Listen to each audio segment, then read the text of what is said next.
En règle générale, quand on discute avec nos interlocuteurs du SICTOM, ils nous disent que c'est très très compliqué, toutes ces solutions alternatives à mettre en place, parce qu'on est dans un milieu urbain dense, donc tout ça est possible ailleurs, mais pas chez nous. Et puis c'est surtout dans les pays du Nord qui sont assez vertueux dans ce domaine, qui ont une grande expérience, que ça peut se faire. Et bien on va voir, on a invité un industriel justement, parce qu'il y en a avec lesquels on peut discuter, qui va nous apporter la preuve qu'on peut faire autrement dans des milieux urbains denses et dans des pays réputés comme indisciplinés, notamment l'Italie. Contrairement à ce qui est écrit sur le chevalet, là, ce n'est pas Simona Leroux, vous pouvez le voir, qui va faire la présentation, mais ça y est, ça a été très bien. Alors, Monsieur Douki de Boissoudy, qui a été en fait, qui est le responsable de la société Novamont en France, qui va nous faire un exposé sur la situation italienne, de la législation et notamment des expériences mises en place, notamment à Milan, qui n'est pas une petite ville.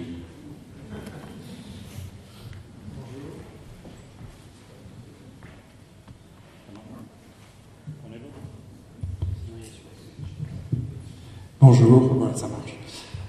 Écoutez, oui, effectivement, je suis un industriel, je suis là et je vais remplacer quelqu'un qui aurait pu parler de l'Italie beaucoup mieux que moi, puisque c'est un Italien, il s'appelle Massimo Centemero, vous le verrez d'ailleurs sur la deuxième présentation qui suivra.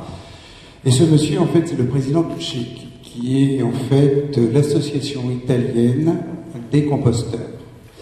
Et c'est lui qui aurait dû venir intervenir ce soir. Nous le connaissons très bien, puisque notre société travaille aussi de manière extrêmement proche avec tout ce qui est collecte sélective de biodéchets, valorisation des biodéchets pour un compost de qualité. Et c'est la raison pour laquelle Massimo nous a demandé de présenter sa présentation. Au départ, ça devait être effectivement Madame Leroux qui devait le faire, mais comme on a reçu la présentation un peu tard, c'est moi qui vais m'y coller. Alors, excusez-moi si par hasard il y a quelques hésitations, parce que je l'ai reçu cet après-midi et je sors à peine de réunion, c'est pour ça que je dois être le seul à avoir une cravate ce soir. Alors on va commencer par un film. Alors c'est un film en fait qui relate, qui résume grosso modo ce qui se passe à Milan effectivement et dans la région milanaise, il n'y a pas que Milan.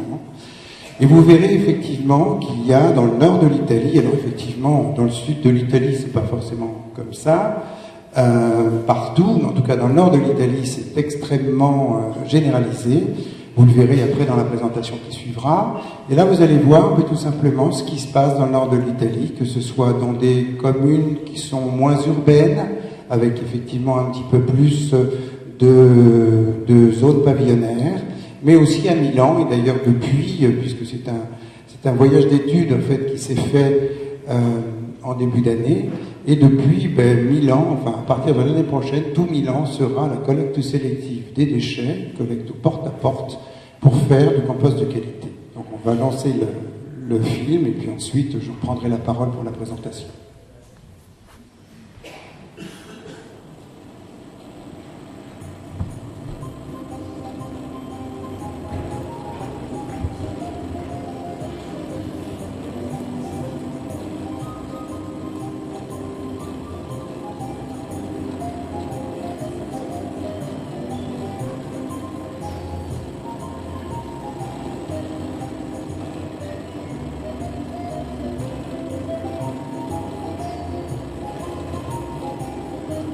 Donc vous voyez, c'est de l'habitat collectif.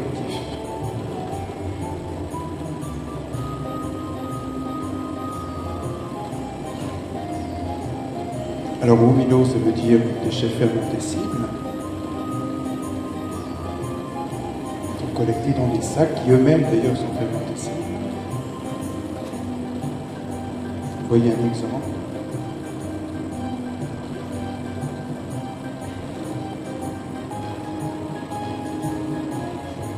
Alors là, on utilise des bioseaux, je vous en parlerai après. Vous voyez le type de bioseaux qui sont utilisés, en fait, qui sont aérés. Ça peut surprendre, mais je vous expliquerai pourquoi après.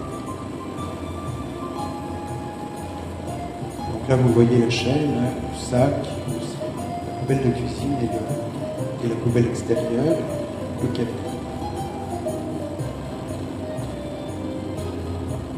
Alors notez que ce sont des petits camions. Donc on mélange les déchets de cuisine avec les déchets d'air, avec le structurant. Ce sont la cappuccino, pour la commune. 60% déchets de cuisine, 40% déchets d'air. Donc là, vous voyez le compost. Le genre de communication qui est faite, hein, puisque la communication est absolument fondamentale pour ce type de collecte. Communication de la ville de Milan. Et vous voyez, il n'y a pas qu'en France où il y a des gens qui parlent des langues étrangères et un peu bizarres. Et à Milan, ils ont traduit dans toutes les langues.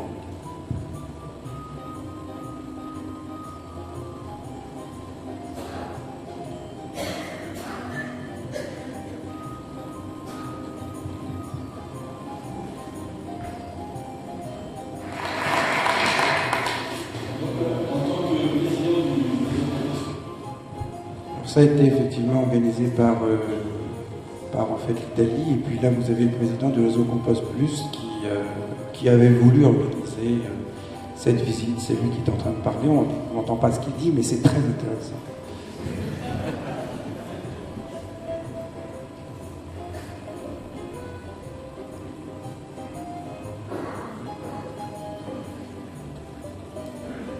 Ça c'est important, c'est vraiment une volonté des pouvoirs publics, et puis vous notez qu'on veut atteindre un taux de valorisation de 65%, et là, il est absolument fondamental de s'intéresser aux biodéchets en tant que valorisation pour obtenir un compost qui est un produit.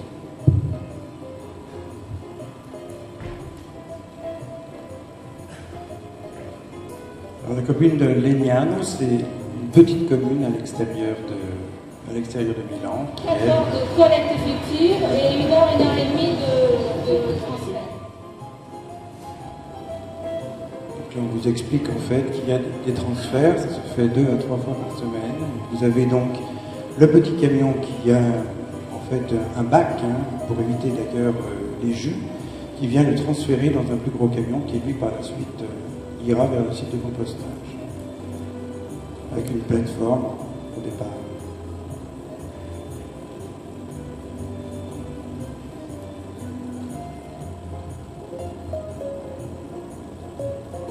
Donc évidemment, on ne trie pas que les déchets organiques. Je dirais qu'à la limite, à partir du moment où on trie les déchets organiques, de toute façon, le reste est très bien trié également, parce que les déchets organiques, c'est pas vous qui me contredirez, j'imagine, c'est ce qu'il y a de plus difficile à trier parce que c'est ce qu'il y a de plus dégoûtant.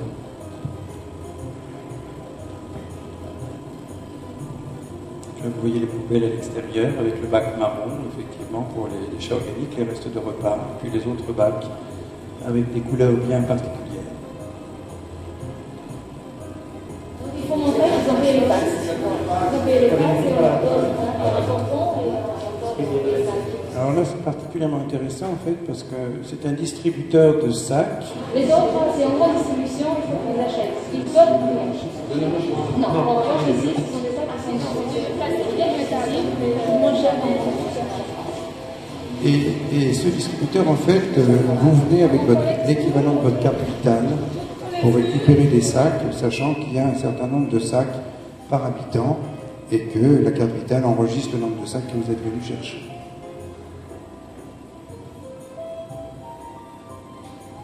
Vous voyez ici les fréquences de collecte. On va parler des coûts, parce que c'est vrai que souvent, quand on dit faire la collecte des déchets organiques, ça augmente considérablement les coûts. C'est pour ça qu'on ne va pas le faire, entre autres. Et vous voyez que dans tout le nord de l'Italie, le nord allant jusqu'en dessous de Florence, vous avez également la Sardaigne, qui n'est pas considérée comme le nord. Vous voyez que les coûts ne sont pas si énormes, et d'ailleurs, généralement, ils sont compensés en fait par les traitements. C'est-à-dire que si le coût de la collecte est supérieur, on réduit le coût du traitement et en plus on a des produits par la suite qui sont potentiellement vendables et utilisables effectivement en agriculture pour le compost de qualité.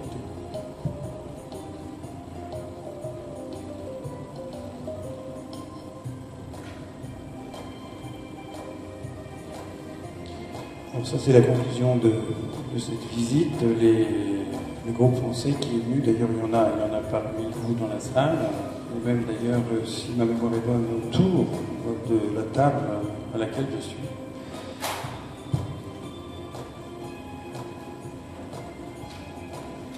Alors voilà, nous remercions toutes ces personnes, et notamment Arrivem, parce que nous devons ces images à Arrivem, qui effectivement était présent à cette visite.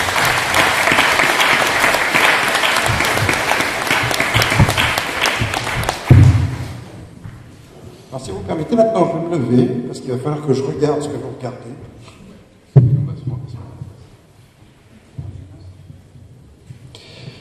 Parce qu'il va falloir que je suive la présentation dans la mesure où c'est pas la mienne, et donc je vais commenter, se mettre un petit peu plus par ici, et je vais commenter la présentation en même temps que vous allez la regarder.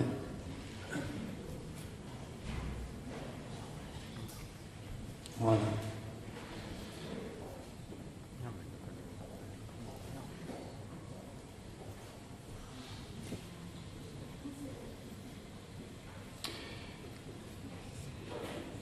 Alors donc, effectivement, c'est le retour de la collecte séparée. Alors vous voyez Massimo Centemero, le deuxième, là, qui est le Consorzio Italiano dei Compostatori.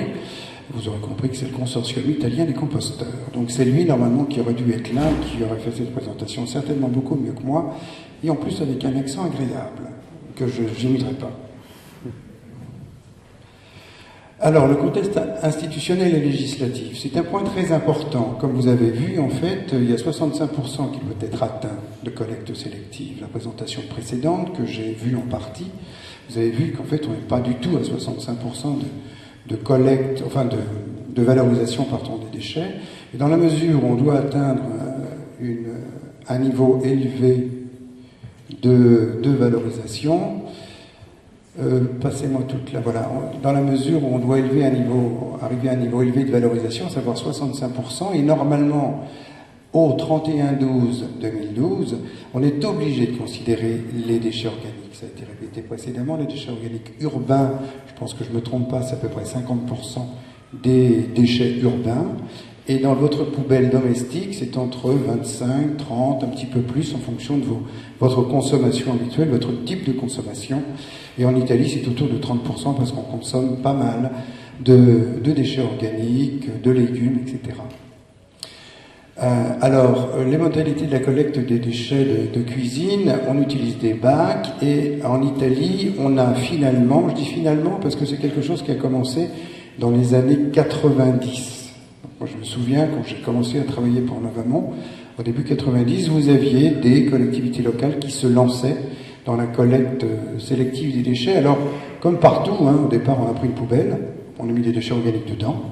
On s'est aperçu que quand on met les déchets organiques dans une poubelle comme ça, les gens en mettent pas trop, parce que c'est un peu dégoûtant. Ça salit la poubelle, ça colle, il faut le laver. Alors après, on leur a dit, vous pouvez mettre du journal.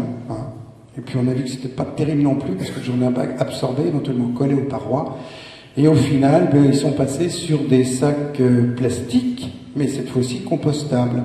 Parce que c'est vrai que le plastique, ça isole de la poubelle, et puis c'est très pratique. Mais en revanche, comme ça a été dit précédemment, malheureusement, le plastique, quand on le trouve dans le compost, c'est pas formidable, parce que ça retourne sur le sol, et puis le plastique n'est pas très bien accepté, normalement, dans les champs. Alors, il y a une interdiction aussi de mise en décharge de la fraction fermentescible, ce qui ne fait que rajouter aux 65%. On va passer à la ligne suivante. Et une obligation de collecte sélective pour les emballages et les D3E. Donc, cette obligation de collecte sélective favorise aussi la collecte sélective des déchets organiques. Alors, on va voir la législation au niveau européen, on vous en a peut-être déjà parlé précédemment. Donc, vous avez une directive européenne sur la mise en décharge, qui d'ailleurs à terme demandera à terme également qu'il y ait, si ma mémoire est bonne, mais il y a peut-être des personnes qui vont me corriger, moins de 5% de déchets organiques dans les centres d'enfouissement technique, pour ne pas parler de ce vilain mot de décharge. Et à partir du moment où vous ne pouvez pas mettre plus de 5% de déchets organiques dans centre d'enfouissement technique, il va de soi qu'il faut s'en occuper. Et s'en occuper en amont, soit en collecte, enfin principalement en collecte pour faire du compost. Donc les seuls déchets traités par traitement physique, d'accord, ok, peuvent être... Donc merci. Ceci a permis le développement effectivement de la collecte séparée de la FFOM, comme je viens de le dire, en corrélation avec l'obligation de passer à 65% de collecte séparée, et une utilisation de traitements mécanobiologiques, il y en a aussi, effectivement, en Italie, on vient d'en parler, mais comme l'a dit la personne précédente qui a présenté également le TMB, en Italie, en revanche, on utilise le TMB, traitement mécanobiologique, pour faire de la stabilisation sur les déchets résiduels. C'est-à-dire quand on a tout trié, il reste quand même une poubelle qui n'est pas triée. On essaye de l'avoir la plus petite possible. Et cette poubelle-là, on en fait du TMB parce qu'il y a encore des déchets organiques à l'intérieur. Et ça permet de réduire encore cette poubelle résiduelle. Et à ce moment-là, effectivement, ce n'est pas utilisé en compost, hein, c'est utilisé comme soit stabilisation, soit même incinération, parce que il y a beaucoup moins d'eau. Et donc, comme on le disait précédemment, étant un pré-traitement, on peut par la suite éventuellement l'utiliser pour le brûler. C'est ce qui se passe en partie en Italie. Le contexte économique. Alors, on va passer à la suivante. Coût d'élimination, merci. Alors, voilà le contexte économique en Italie. Alors, vous avez effectivement des fourchettes, parce que ça dépend des endroits. C'est un peu comme en France, d'ailleurs, parce que vous n'avez pas forcément tout le temps le même coût à la tonne pour l'incinération. Donc, l'incinération, c'est 80 à 100 euros la tonne. Le TMB, on est à peu près dans les mêmes eaux. La décharge, centre d'enfouissement technique, alors là, ça varie énormément. Une des raisons pour lesquelles, d'ailleurs, ça s'est développé dans le Nord, c'est parce que l'Italie du Nord, comme vous le savez sans doute, est extrêmement dense de manière urbaine. Vous avez tous les 50 km à peu près, vous avez une ville importante. Et au bout d'un certain temps, les citoyens ne veulent plus forcément d'incinérateurs à côté de chez eux. Les décharges, ils n'en veulent pas non plus, bien entendu. Et on se retrouve à avoir beaucoup de déchets dont on ne sait pas quoi faire. Et à ce moment-là, ils ont commencé, à la fin des années 80, milieu des années 90, à les mettre dans des camions pour les envoyer plus dans le sud, vers cette fameuse ville où, une fois qu'on l'a vue, on peut mourir. Alors, généralement, d'ailleurs, quand on y va, c'est très joli, mais il vaut mieux pas y aller dans certains moments où, justement, il y a beaucoup de déchets, parce que ça peut éventuellement faire mourir tout de suite. Enfin, bon, je ferme la parenthèse. Et au bout d'un certain temps, ces camions, ça coûtait très très cher d'envoyer des déchets dans le sud de l'Italie. Donc ils se sont dit, il faut qu'on prenne les choses à bras le corps, et on va commencer à faire la collecte, le tri et la valorisation de tous les déchets possibles, et c'est pour ça que ça s'est passé plutôt dans le nord que dans le sud, sachant que dans le sud, il y avait encore des trous dans lesquels on pouvait mettre des déchets. Alors, la FFOM, on va continuer. Donc la FFOM, fraction fermentécide, organique, enfin des déchets ménagers. Donc on fait du compostage. Là, vous voyez, ça coûte moins cher. Et le compostage est optimisé soit avec la méthanisation, qui coûte un tout petit peu plus cher, et puis vous avez les déchets verts. Alors, il y a une différence entre la fraction fermentécide des déchets, appelés biodéchets, et les déchets verts, où éventuellement les biodéchets sont parfois aussi intégrés. Les déchets verts, c'est les déchets de jardin. Alors, il y a aussi une particularité en Italie, c'est qu'ils ne mélangent pas les déchets verts et les déchets de cuisine. C'est pour ça que Massimo Centemero les avait séparés, parce que les déchets verts sont plus facilement collectés, éventuellement d'ailleurs de manière urbaine à l'extérieur, dans des grands bacs, alors que les déchets de cuisine sont connectés dans des petits bacs, comme vous l'avez vu précédemment. Et vous voyez, donc le compostage des déchets verts coûte beaucoup moins cher que la méthanisation, et le compostage qui lui-même est un petit peu moins cher que la méthanisation. La suivante.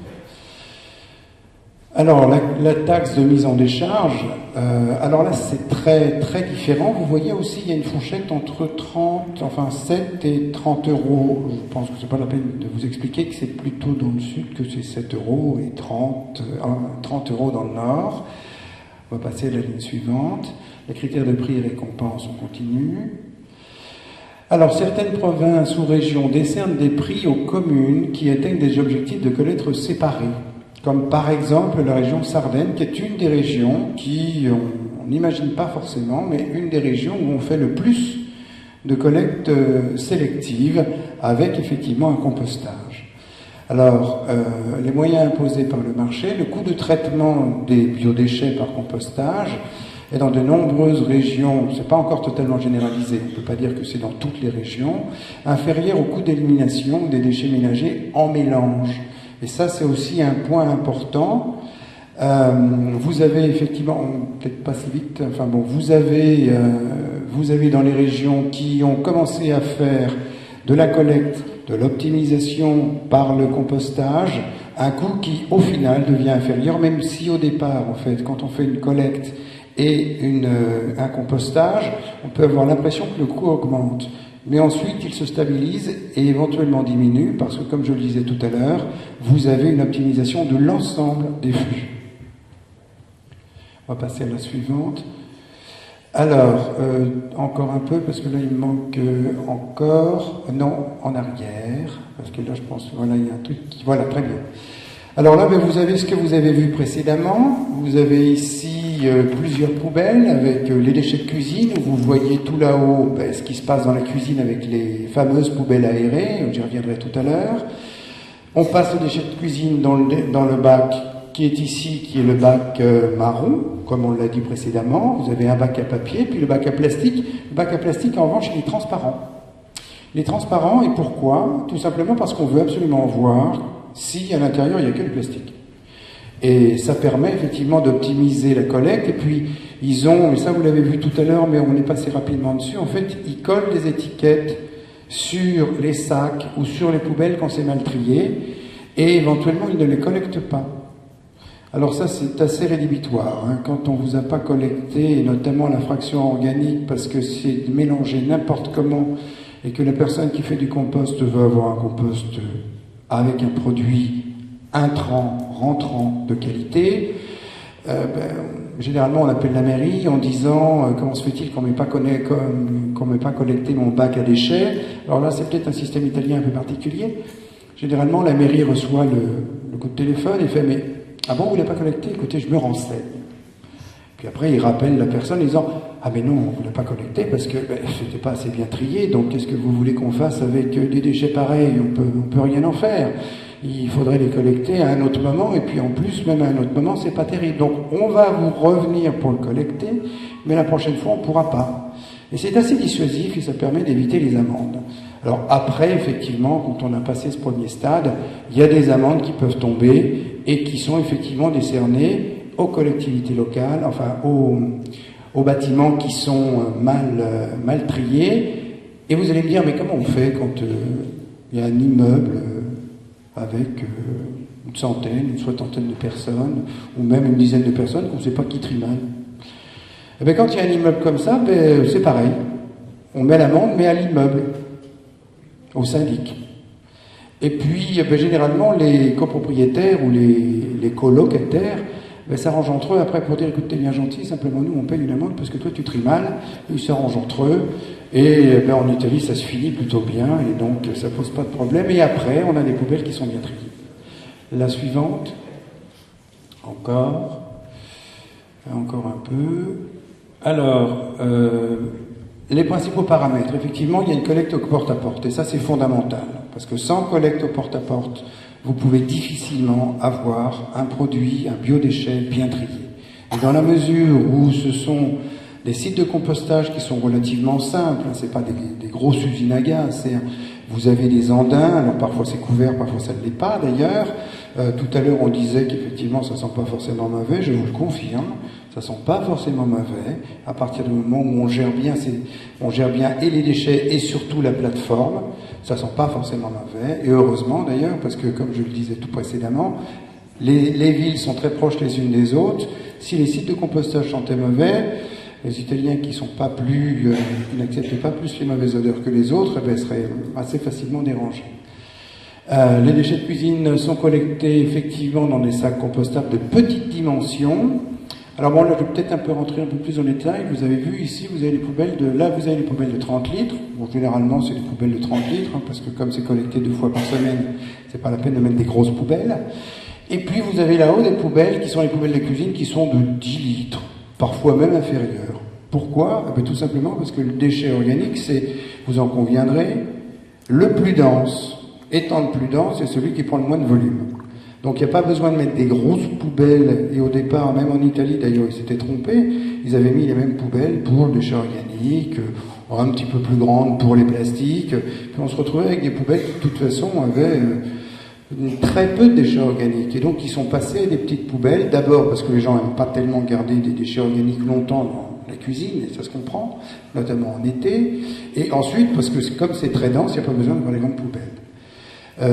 Alors il y a le bioseau de la cuisine qu'on voit là-haut, et puis un seau ensuite derrière.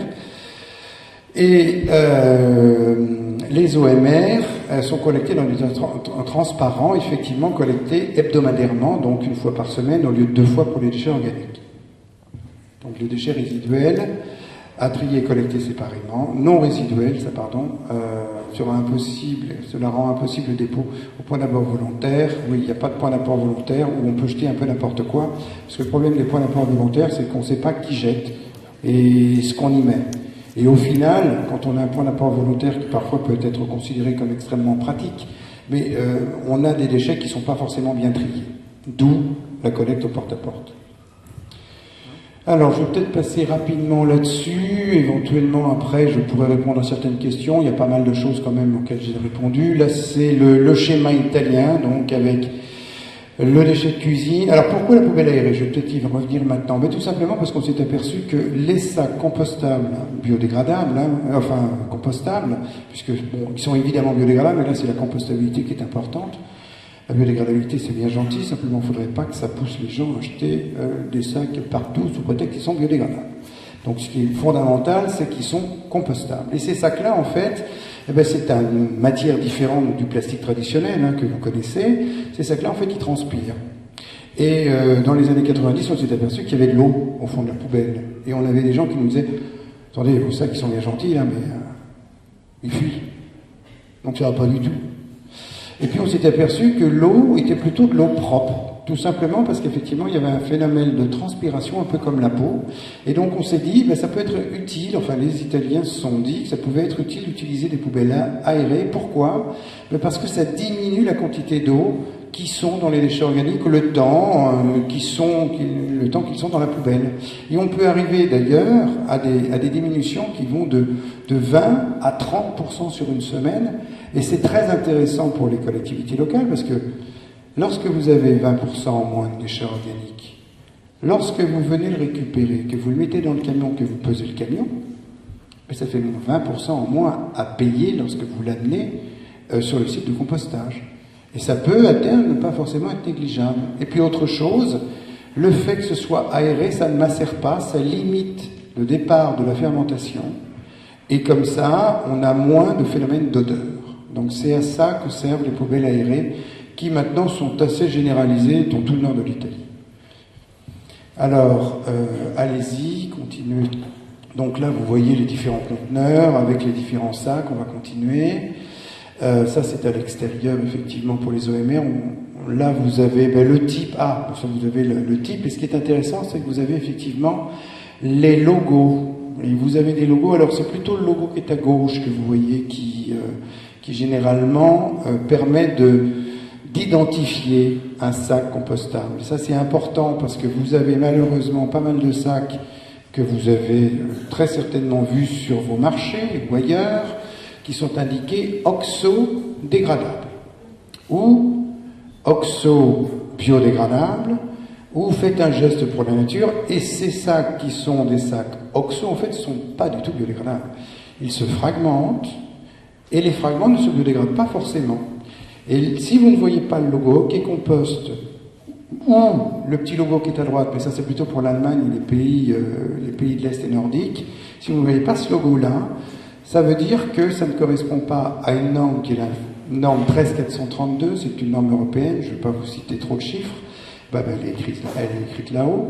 Et cette norme, en fait, garantit d'une part la biodégradabilité d'un produit, et ensuite, et je souligne, et ensuite, l'aptitude au compostage. Parce que souvent on vous dit cette norme, mais non, cette norme, c'est une norme pour le compostage industriel. Ça ne valide pas du tout la biodégradation. Eh bien, c'est pas vrai. Parce que d'abord, il faut valider la biodégradabilité. Et il y a un scope d'ailleurs dans cette norme.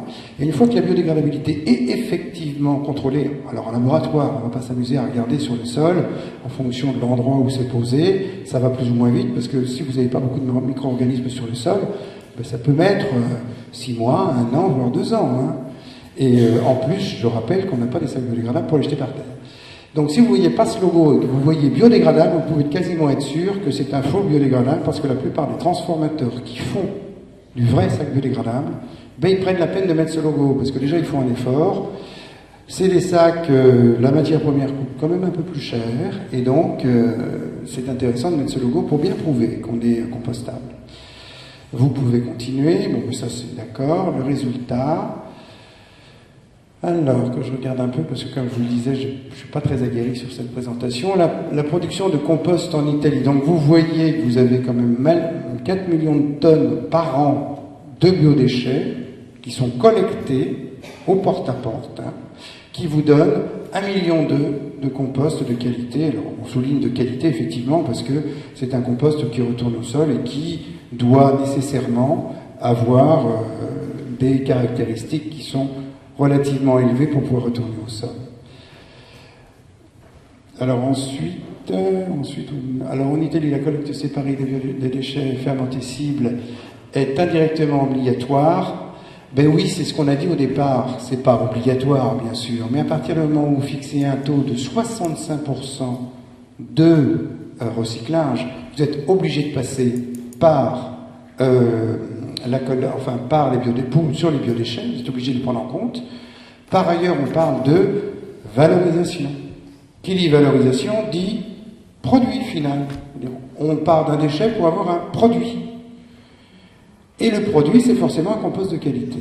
Donc, c'est la raison pour laquelle vous avez une collecte au porte-à-porte. Le taux de participation, effectivement, de 90%. Alors là, vous voyez qu'effectivement, vous avez 274 communes, ça doit être 274 municipalités qui ont un taux qui atteigne déjà les 65% de valorisation. C'est ce qui est mis au-dessus, donc effectivement, on va revenir en arrière. Donc vous avez 274 municipalités sur 1546 en 2010, donc il y a 3 ans, donc déjà maintenant on est au-dessus, qui ont déjà dépassé le seuil de 65% de déchets collectés séparément dans les flux. Alors, total biodéchets, déchets de cuisine et déchets de jardin. Bon, mais là, vous avez à peu près 100 bon, on vous donne les chiffres, on va passer rapidement là-dessus, d'autant que j'ai déjà beaucoup parlé. Ok, on passe également là-dessus. Là, vous voyez... les plateformes de compostage en Italie. Donc, vous voyez en 93, effectivement, il n'y avait pas beaucoup. Hein. Et puis, vous voyez combien on est passé de 93 à 2010, où on est passé de à peu près 250, si je vois bien, en 93, et on a multiplié par 10, puisque maintenant, on est à peu près, 250. Et aujourd'hui, attendez, non, ça je me trompe, parce que là-bas c'est les tonnages. Donc on est à 20, 20 ou 25, et on a multiplié par 10 puisqu'on est arrivé à 250. Puis de l'autre côté, vous avez les tonnages, bien évidemment, qui ont augmenté en fonction du développement des sites de compostage, sachant qu'évidemment c'est plutôt dans l'inverse que ça se passe, parce que vous avez beau avoir 250 sites de compostage, si vous n'avez pas de collecte, vous n'aurez pas beaucoup de compost. Et en dessous, je pense que c'est à peu près le même. Ah oui, en dessous, c'est la méthanisation. On peut passer au suivant. Alors là, je crois que je l'ai déjà vu, excusez-moi, en fait il faut cliquer, parce que vous allez voir, on fait pas trop vite, 99, 2000, vous voyez un petit peu le pourcentage, en fait, comment la collecte sélective s'est répandue au fur et à mesure des années, au porte-à-porte pour faire du compost de qualité. Donc là, on est en 2000. En 2001, et vous voyez aussi les pourcentages qui s'affichent sur la droite, au-dessus de 80. Donc vous voyez tout le nord de l'Italie, côté Veneto jusqu'à Milan. 2002, alors là, ça commence à devenir vraiment extrêmement sombre du côté de la Vénétie. On continue. 2003. Alors pourquoi c'est passé... on passe rapidement. Allez, 2004, 2005, 2006, et vous voyez que la Sardaigne commence, 2007, 2008... 2009 et 2010. Alors j'ai été méchant tout à l'heure parce que j'ai parlé de Naples et j'ai dit qu'à Naples c'était pas forcément formidable. Et en fait, vous voyez que Naples commence quand même à se lancer. Donc je suis désolé. S'il y a des Napolitains ou dans la salle, je leur présente mes excuses plates. Alors, maintenant on va passer performance. On continue, je crois qu'il y a... Voilà, les deux endroits où c'est le plus performant, c'est la Sardaigne et la Vénitie, on a vu ça tout à l'heure.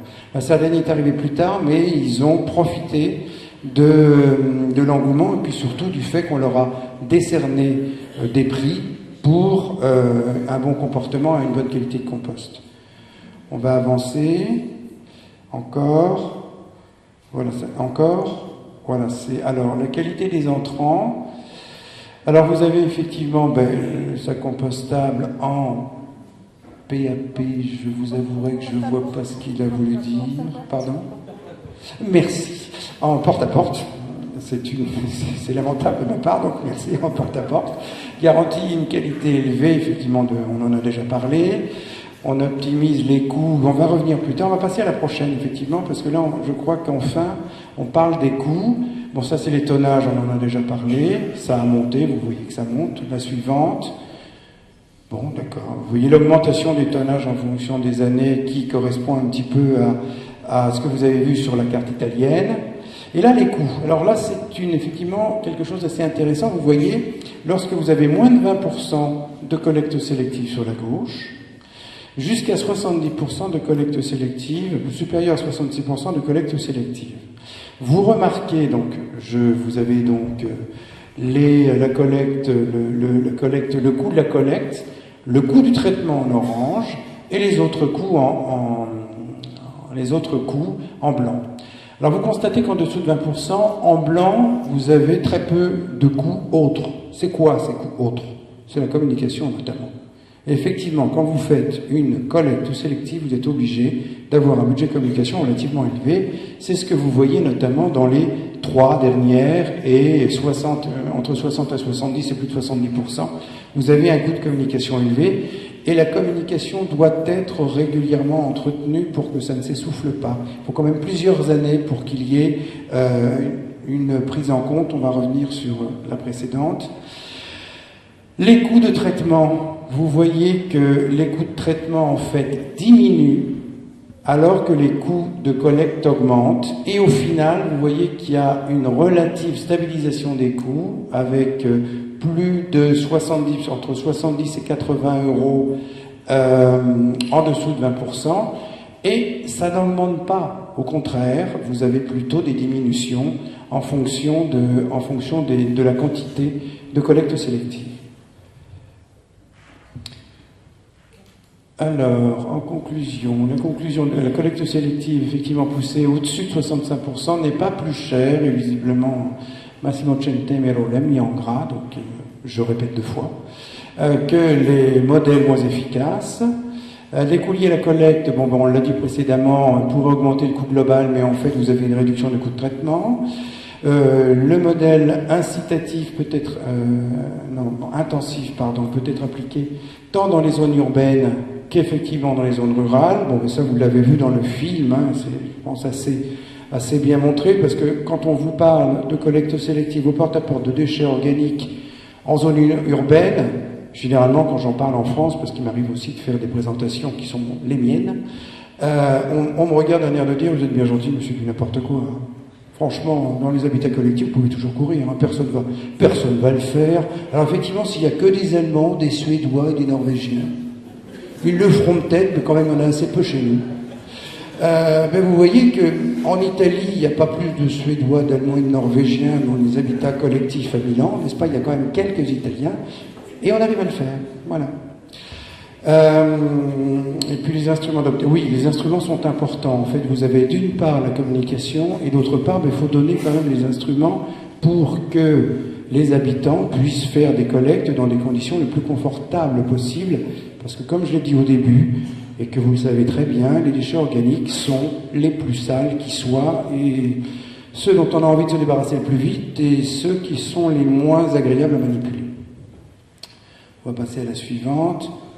Bon, d'accord, ça c'est les chiffres, on va passer à la suivante. Donc ça, je ne vais même pas me lancer là-dedans. Et je vous remercie de votre attention de la part de Marcelo Fontaine.